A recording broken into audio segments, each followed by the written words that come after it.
دوستو پٹھان کو افغان کہتے ہیں۔ افغان اس لیے کہتے ہیں کہ افغان حضرت سلیمان علیہ السلام کے ایک بیٹے کا نام تھا اور ان کو جنات کی زبان سے پیار ہو گیا تھا، تو انہوں نے اپنے والد حضرت سلیمان علیہ السلام سے کہا کہ آپ جنات کو کہیے کہ مجھے اپنی زبان سکھائیں۔ سلیمان علیہ السلام نے اپنے بیٹے کی درخواست قبول کی اور جنات کو حکم دیا کہ افغان کو جنات کی زبان سکھائی جائے۔ وہ زبان بعد میں پختون کے نام سے پہچانی گئی۔ پٹھان کی اصلیت اور قومیت کے بارے میں جو دلائل ہیں وہ یہ کہ پٹھان حضرت ابراہیم علیہ السلام کی اولاد میں سے ہیں اور حضرت اسحاق علیہ السلام کی اولاد ہیں، اور قومیت سے بنی اسرائیل ہیں۔ انگریز مورخین لکھتے ہیں کہ پٹھان قوم ارجینیا کے ایک حصے میں رہتے تھے، اور ارجینیا کے لوگوں کا دعویٰ ہے کہ افغان قوم یا پٹھان ہم میں سے ہیں، کیونکہ البانیہ کے اوغان جو کہ بعد میں افغان بنے ارجینیا سے ہندوستان کی طرف چل پڑے۔ اور مورخین لکھتے ہیں کہ اسرائیل قبائل بہت تکالیف اور مصیبتوں کے بعد افغانستان میں آباد ہو گئے۔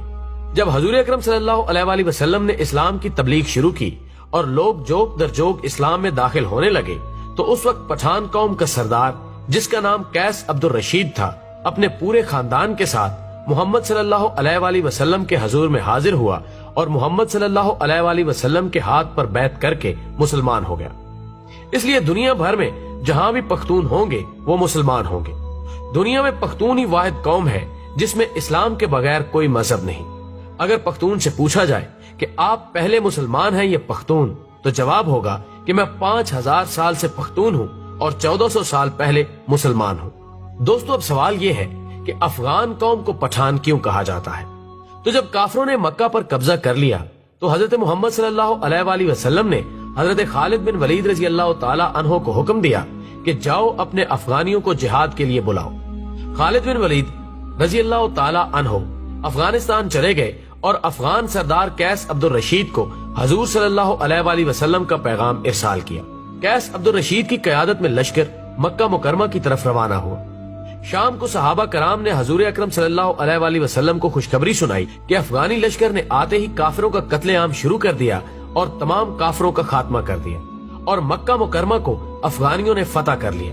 تو اسی لمحے حضور اکرم صلی اللہ علیہ وآلہ وسلم کی زبان پر یہ الفاظ آئے، بتان۔ خواتین و حضرات، بتان لفظ عربی زبان کا لفظ ہے، یعنی سخت ترین لکڑی جو سمندری جہازوں میں لگائی جاتی ہے، جسے سمندری پانی بھی کمزور نہیں کر سکتا۔ یہ لفظ جب برِ صغیر پہنچا تو بتان سے پٹھان ہو گیا، اور اگر ان کی تاریخ کا تقابلی جائزہ لیا جائے تو فارسی میں پشتون، مقامی زبان میں پختون اور اردو میں پٹھان۔ یہ قوم دنیا بھر میں پھیلی ہوئی ایک غیرت مند قوم کے طور پر گردانی جاتی ہے، جن میں افغانستان، پاکستان اور بھارت اول نمبر پر ہے۔ دنیا میں پشتون اپنی وفا اور غیرت کے نام سے جانے جاتے ہیں۔ لفظ پشتون کا مطلب ہوتا ہے غیرت و وفا والا اور اپنی عزت اور دین پر مر مٹنے والا۔ پشتونوں نے قیام پاکستان میں بھی بھرپور حصہ لیا۔ بعض مورخین کے مطابق پٹھان آریائی یا یونانی نسل سے ہیں، اور بعض کے نزدیک یہ قیس عبد الرشید کی اولاد ہے، جبکہ تیسرے نظریے کے مطابق ان کا تعلق بنی اسرائیل کے گمگشتہ قبائل سے ہے۔ خود قیس عبد الرشید کی اولاد سمجھنے والوں کا نظریہ ہے کہ مکہ میں قیام کے دوران حضرت خالد بن ولید رضی اللہ تعالی عنہ نے اپنی صاحبزادی ان کے مورث اعلیٰ کے نکاح میں دے دی تھی، جنہیں وہ ہمراہ لے کر اپنے وطن واپس آیا، اور پھر انہوں نے یہاں اپنی بقیہ زندگی اسلام کی ترویج و اشاعت میں صرف کر دی۔ اسی طرح قیس عبد الرشید کی اولاد پٹھان کہلاتی ہے، جبکہ یہ بھی کہا جاتا ہے کہ خود قیس عبد الرشید کا تعلق بھی بنی اسرائیل کے بادشاہ ساؤل یعنی حضرت طالوت کے 37ویں پشت سے تھا۔ اس طرح آخری دونوں نظریات کی روشنی میں ان کا تعلق بنی اسرائیل سے ہی بنتا ہے۔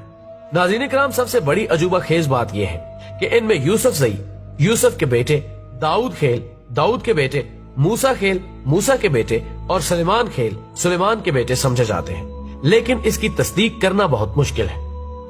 افغانوں یا پٹھانوں کے کئی اوصاف عربوں سے ملتے جلتے ہیں۔ عرب قوم مہمان نواز، بہادر اور اہل قلم ہونے کے ساتھ ساتھ دوسری قوموں سے اتنی جلدی مروب نہیں ہوتی تھی۔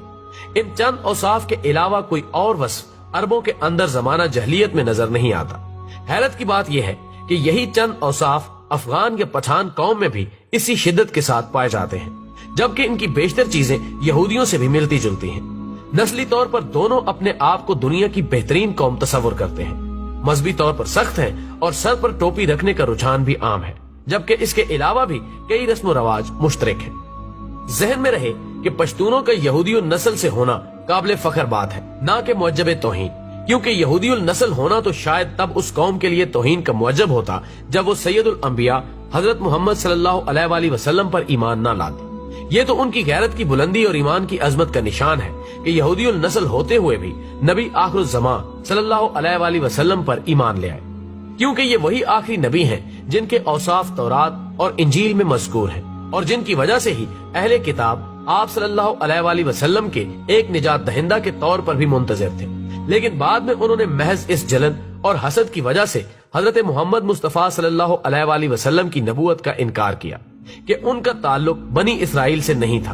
بنی اسرائیل کی طرف سے آپ صلی اللہ علیہ وآلہ وسلم کی نبوت کا یہ انکار دلائل پر نہیں بلکہ نسلی منافرت اور حسد و عناد پر مبنی تھا۔ تو یہ پشتونوں کے لیے قابل فخر بات ہے کہ یہ لوگ حضرت موسیٰ علیہ السلام کے حواری بھی ہیں اور آخری نبی صلی اللہ علیہ وآلہ وسلم کے سپاہی بھی۔ ناظرین، ویڈیو پسند آنے کی صورت میں اسے زیادہ سے زیادہ لائک کر کے ہماری حوصلہ افزائی کریں اور ویڈیو کو فیس بک اور واٹس ایپ پر شیئر کرنے میں ہمارا ساتھ دیں۔ ہماری اگلی ویڈیو آنے تک اپنا، دوستوں اور گرد و نواح کے تمام لوگوں کا بہت خیال رکھیں۔ اللہ حافظ۔